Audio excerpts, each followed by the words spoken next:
I like to start with a quote from David Bowie.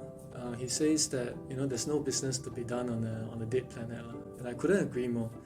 Let's look at some examples, right? 14% of the world's supply of food is actually lost on the way to retail itself. Now, this is not just devastating for a world that's actually feeling a lot like it's overpopulated. It actually is quite damaging for companies' operating expenses. And if you think further, what the extra 14% of food could do for the 700 million people that are actually living for living with less than $2 a day, right? They're what we call people living in poverty. They'll find it very hard to care about what you're trying to sell them. They can't afford it. They'll find it very hard to gain the necessary skills to actually solve your talent crunch or help you create the next innovative breakthrough. So unsustainable practices actually impact a company's bottom line by a lot.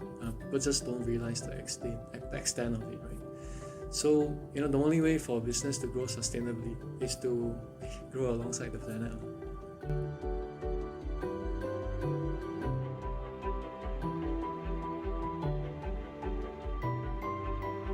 Well, our current mindset and behaviors are actually derived from many centuries ago.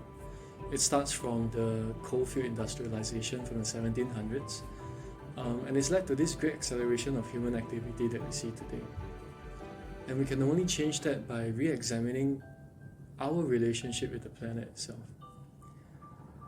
Just like love, if you think about it, if only one side gives and one side takes, it's not going to last very, very long. Similarly for companies, if we plunder purely for profit, or we just operate by giving to charities at a loss, these companies are not going to last very long either. Now, creativity can help us change that. It can help us change the minds of consumers, customers, as well as governments, to start to think about how they can enter a more balanced relationship with the planet. After all, ideas that the world falls in love with is what will change the world. If you don't believe me, just ask Steve Jobs or Walt Disney.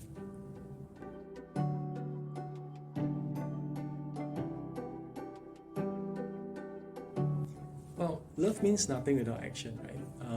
And innovation actually takes us from virtual signaling to actively seeking and creating better ways to coexist with the planet itself.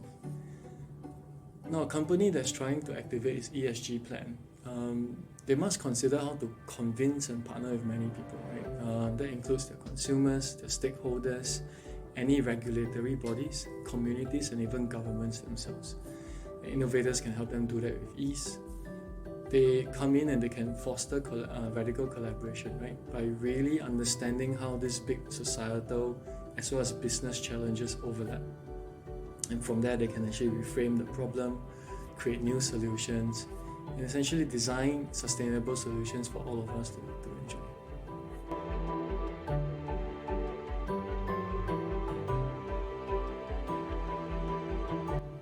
Collaborate with the best innovators and creators. It's that simple, right?